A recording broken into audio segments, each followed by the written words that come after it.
آپ جب بھی نماز کے قریب ہو جاتے ہیں قرآن مجید فرقان حمید کو زیادہ پڑھنا شروع کرتے ہیں، اور خاص طور پر جو سورہ فلق اور سورہ ناس ہے، جب آپ اس کو زیادہ پڑھنا شروع کرتے ہیں، اس لیے کہا بھی جاتا ہے، علماء کرام فرماتے ہیں کہ آپ کو ہر نماز کے بعد کم از کم ایک بار سورہ فاتحہ اور سورہ فلق اور سورہ ناس کو ضرور پڑھ لینا چاہیے۔ بالکل ضروری ہے۔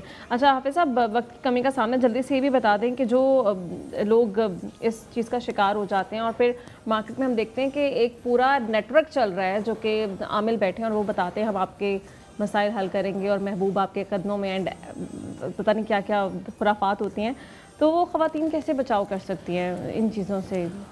کبھی ایسے کسی بندے سے ملے نا تو وہ ایک لفظ استعمال کرتے ہیں کہ ہمارے کلائنٹس سب سے زیادہ خواتین ہیں، کلائنٹس۔ جی، اس سے اندازہ ہو جاتا ہے آپ کو کہ ایک تو ان کے پاس علم ہوتا نہیں، خواتین آسان ٹارگٹ اس لیے ہوتی ہیں کہ ان کو جو بھی کچھ کہا جائے وہ زیادہ جلدی یقین کر لیتی ہیں، ان کے شوہر کے بارے میں، ان کے خاندان کے بارے میں، ان کے سسرال کے بارے میں۔ پھر جب وہ اس کا حل پوچھنا چاہتی ہیں ان سے تو وہ ایسی باتیں کہتے ہیں کہ جو وہ خاتون کر نہیں پاتی۔ مثال کے طور پر وہ آپ سے کہیں گے کہ الو کا ناخن اس میں چاہیے، آپ کو 12:30 بجے رات کو جا کے کالی مرغی یا کالا مرغا قبرستان کے اندر چھوڑ کے جانا ہوگا، ایک پتلے کے اندر سوئیاں ڈال کر قبر میں دفن کرنا ہوگا، اس قسم کی باتیں خاتون کے لیے تو پاسبل ہی نہیں ہے نا۔ ایگزیکٹلی، یا پھر وہ کہیں گے ایک پڑیا دیں گے کہ اس کو آپ نے جلانا ہے قبرستان کے بیچوں بیچ۔ تو جب آپ وہ دیکھتے ہیں کہ ایکسپریشنز، کیونکہ ایکسپریشنز کی گیم ہے، سائیکولوجیکل وہ کھیلتے ہیں، اگر آپ یہ نہیں کر سکتے تو اس کا ہدیہ 15 سے 20 ہزار ہے، وہ ہمارا بندہ خود چلا کاٹ کے وہاں پہ کرائے گا، وہ کیش دے دیں تو وہ کیش دے گا، ٹرانزیکشن پھر کیش پہ چلے۔ ایگزیکٹلی۔ تو یہ اس معاشرے کو بچانے کا بڑا ضروری ہے کہ اس قسم کا کوئی بھی بندہ دیکھیں جو اللہ کے لیے آپ کو کوئی بھی وظیفہ دے گا یا اللہ کا نام پڑھنے کے لیے دے گا، وہ آپ سے ایسا کوئی تقاضا نہیں کرتا۔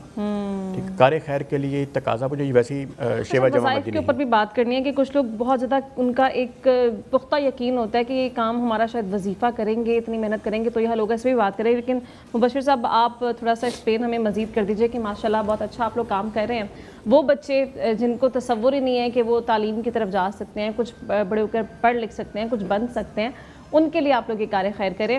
ابھی کرنٹلی کن کن جگہوں پہ یہ کام کیا جا رہا ہے، کتنے بچے ہیں ماشاءاللہ جن کو آپ پڑھا رہے ہیں، اور طریقہ کار کیا ہے فاؤنڈیشن کا؟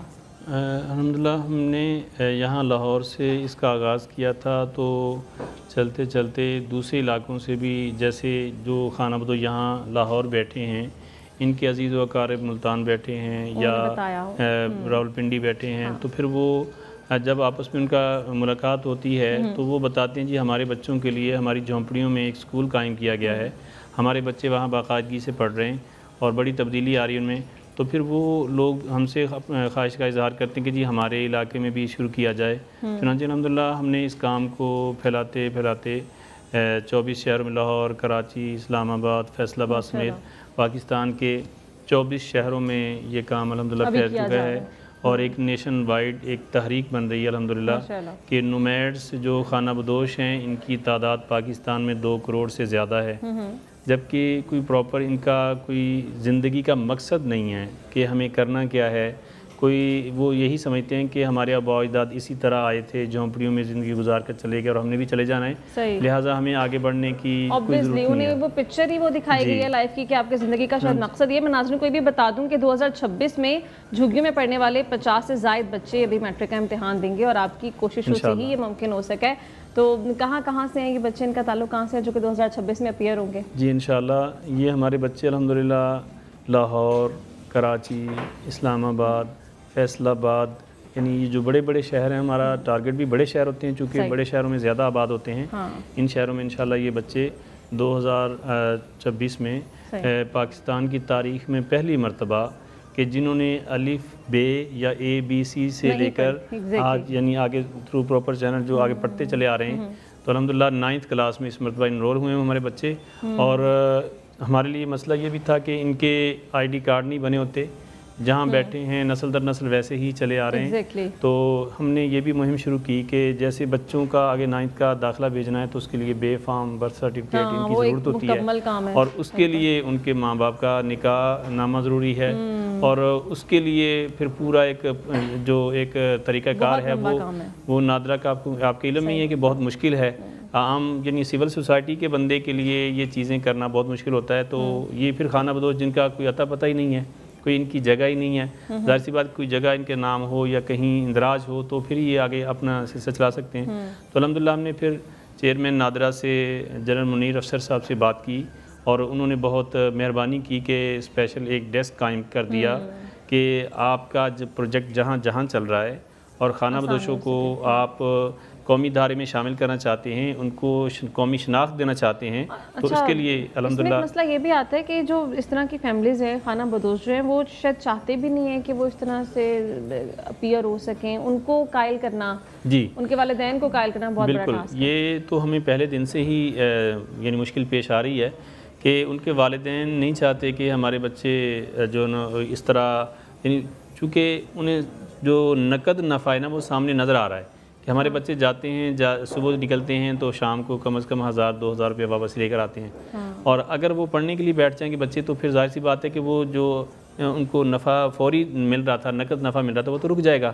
تو اس لیے ہم نے یہ جو تحریک شروع کی ہے، اس کا جو سلوگن نعرہ ہے وہ تعلیم و شعور ہمارا منشور، کہ ہم ان کا شعور بیدار کر رہے ہیں کہ آپ نے جس معیار زندگی سے جو لیونگ سٹائل آپ کا ہے اس سے سمجھوتا کر لیا ہے، یہ انسانیت کا منصب اور مقام نہیں ہے کہ جہاں بنیادی طور پر پانی نہیں ہے، واش روم نہیں ہے، ان کے لیے مطلب کوئی بھی بنیادی سہولت نہیں ہے، انہیں بنیادی سہولیات سے محروم ہے۔ اور پھر ایک مسئلہ یہ بھی ہے کہ ہمارے یہاں ان امپلائمنٹ اتنی زیادہ ہے کہ وہ بچوں کو پڑھائی کے لیے موٹیویٹ کرنا اتنا مشکل ہے کہ وہ کہتے ہیں کہ جنہوں نے پڑھ لیا ان کو نوکریاں کہاں اس طرح سے میسر ہے۔ تو یہ بتانا بھی ضروری ہے کہ تعلیم کا حصول جو ہے وہ نوکری کے ساتھ منسلک نہیں ہے، تعلیم آپ کو ایک اچھا انسان بنائے گی۔ آپ تعلیم اس لیے حاصل نہ کریں صرف کہ روزگار آپ کو اچھا ملے۔ میں بتا رہا ہوں کہ جب ان کے والدین کو ہم تعلیم پر قائل کرتے ہیں تو پھر جو چھوٹے بچے ہیں ان کو تو ہم پڑھاتے ہیں، لیکن جو پڑھنے کی عمر سے نکل چکے ہیں ان کو بنیادی لکھنا پڑھنا سکھا کر ہم اسمال بزنس کی طرف لا رہے ہیں اور ان کو روزگار بھی دے رہے ہیں۔ چنانچہ ہم نے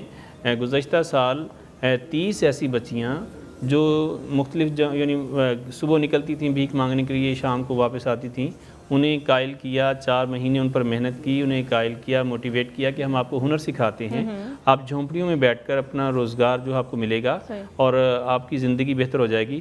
چنانچہ ان کے لیے ہم نے جھونپڑیوں کے اندر ہی سلائی سینٹر قائم کیا اور وہیں ان کو کام سکھایا، 4 مہینے بنیادی سلائی سکھائی، 2 مہینے ایڈوانس لیول کی سلائی سکھا کر ان کو مشینیں دیں اور ان کو مواقع فراہم کیے، کام دیا ان کو، اور وہ اب الحمدللہ بچیاں روزگار پہ ہیں اور سلائی کر کے کپڑے اور بہتر اپنا 2000-3000 روزانہ یومیہ کما رہی ہیں۔ تو اس طرح ان کے لڑکوں کو بھی ہم لا رہے ہیں اسمال بزنس کی طرف کے چھوٹی اور دنیاوی تعلیم کے ساتھ ساتھ دینی تعلیم دینے کا سلسلہ بھی جاری ہے۔ ابھی کالر ہمارے ساتھ موجود ہیں اور پھر اس کے بعد اس پہ بھی بات کرتے ہیں۔ جی السلام علیکم۔ جی السلام علیکم۔ وعلیکم السلام۔ جی کون بات کر رہے ہیں، کہاں سے؟ میں احتشام سلطانی بات کر رہا ہوں لاہور سے۔ جی کیا پوچھیں گے آپ؟ میرا ایک مولانا صاحب سے سوال تھا کہ آپ صلی اللہ علیہ وآلہ وسلم نے نبوت کا جب اعلان کیا اس سے پہلے وہ کون سے کام آپ کرتے آ رہے تھے کہ کافر بھی آپ کو ایک نیک، اچھا اور بہترین انسان کا لقب دیتے تھے، لیکن ہم بحیثیت انسان ابھی تک وہ کام نہیں کر رہے؟ ٹھیک ہے، آپ کا جواب لے لیتے ہیں۔ حافظ صاحب ابھی نعت پہ جاتے ہیں، واپس آئیں گے تو ان کا جواب پھر آپ سے لیتے ہیں۔ وقت افطار بھی نزدیک آ گئے اور ہمیں کچن کا کام بھی مکمل کرنا ہے۔ مہوش کی تیاریاں آئی تھنک آلموسٹ مہوش آج بھی میرے آنے سے پہلے آپ نے تیاریاں ساری کر لی ہیں؟ جی جی بالکل، آج افطار کا مینیو تھوڑا زیادہ تھا فرائی میں، اور اسی لیے میں نے کہا میں ساتھ ساتھ جلدی جلدی اس کو فرائی کر لوں کیونکہ افطار کا وقت جو ہے وہ قریب آ رہا ہے۔ ہماری کولڈ کافی ہے، یہ بھی بالکل تیار ہے، اس کو میں گلاسز میں پور کر رہی ہوں۔ اس کے اندر میں نے لیا ہے آلپرز کا ملک، ساتھ میں نے کافی لی ہے، شوگر لی ہے اور آئس کریم ونیلا لی ہے، اور اس کو میں نے گلاسز کو میں نے ڈیکور کیا ہے چاکلیٹ سیرپ کے ساتھ۔ اس کے بعد آپ نے گلاسز کو جو ہے فریج میں رکھ دینا تاکہ ٹھنڈا ہو جائے، اور اس کو آپ کنٹینیو کریں۔ ناظرین آپ کو جواب بتا دیں جی، آج کا جو جواب تھا وہ تھا عامر، اور آپ سے پوچھا گیا تھا ٹرانسمیشن کے اختتام تک آپ نے اس کا جواب دینا تھا۔ ابھی آپ سے اجازت دیں گے کچھ دیر کی، آپ کو جوائن کریں گی جی طیب سلیری جو کہ ابھی لاہور کے دیگر مقامات میں موجود ہیں، وہ آپ کو دکھائے گی کہ لاہور میں کیا تیاریاں کی جا رہی ہیں، اور اس کے بعد نیوز بریک بھی ہوگی، کراچی کی تیاریاں بھی آپ کو دکھانی ہیں۔ کچھ دیر کے وقفے کے بعد آپ سے دوبارہ ملتے ہیں، stay with us. Welcome back ناظرین، انتظار کی گھڑیاں جو ہے ختم ہو چکی ہیں، اور آپ کو بتایا تھا کہ نیلسن پینٹس کے تعاون سے ہماری ٹرانسمیشن میں ایک نعت کمپٹیشن ہم اس کا انعقاد کروانے جا رہے ہیں، اور آج اس کا پہلا دن ہے۔ جو بچے جنہوں نے ہمیں اپنی ویڈیوز بھیجی، انہوں نے سلیکٹ کیا، ان میں آج 4 بچے ہمارے پاس موجود ہیں، اور عریحہ عنایت صاحبہ ہمارے ساتھ ہوں گی، محمد عبداللہ خان ہوں گے، دعا فاطمہ کے ایم ہمارے ساتھ ہوں گی اور حافظ ثاقب نثار ہمارے ساتھ ہوں گے۔ یہ وہ 4 بچے ہیں جو کہ آج کمپٹیشن کے پہلے دن ہماری ٹرانسمیشن کا حصہ ہے، اور ہمارے پینل میں موجود ہیں جی پروفیسر حافظہ انیسہ فاطمہ صاحبہ، اور ہمیں جوائن کریں پروفیسر نجم الدین صاحب، اور کل انشاءاللہ اختر قریشی صاحب بھی ہمارے ساتھ موجود ہوں گے۔ تو کمپٹیشن کا باقاعدہ آغاز کرتے ہیں۔ سب سے پہلے جی میں بلاؤں گی عریحہ فاطمہ، آپ آئیے اور نعت رسول مقبول پیش کیجیے۔ خوشبو ہے دو عالم میں تیری،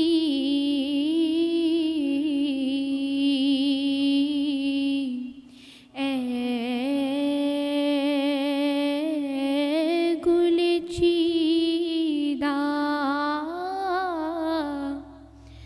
کس منہ سے بیان ہو تیرے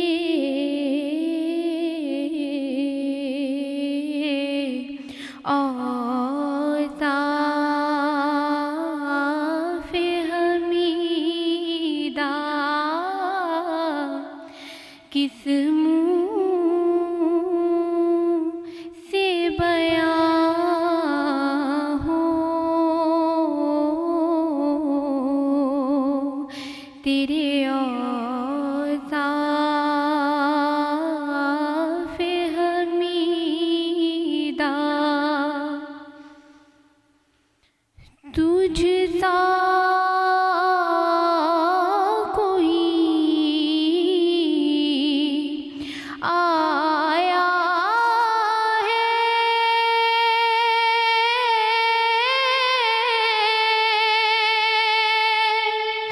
نہ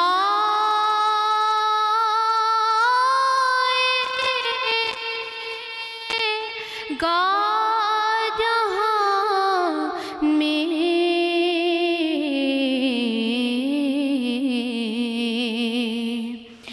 دیتا ہے گواہی یہی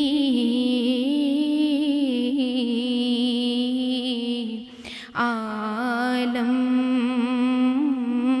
کا جریدہ دیتا ہے گواہی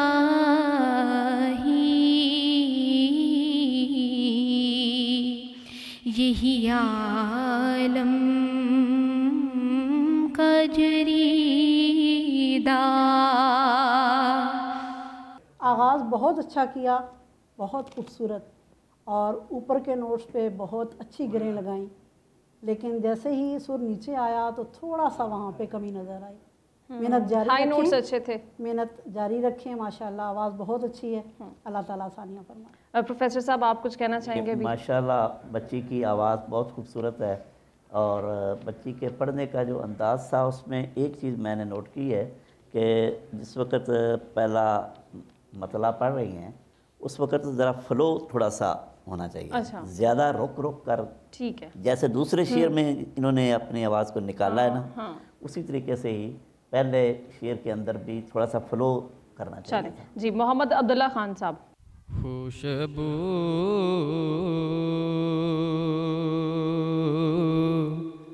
ہے دو عالم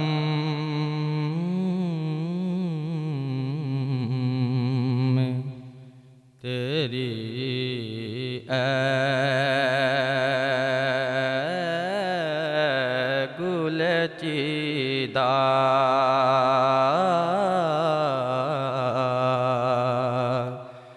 قسموں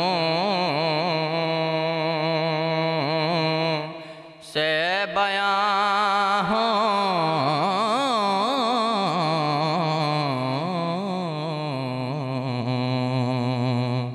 قسموں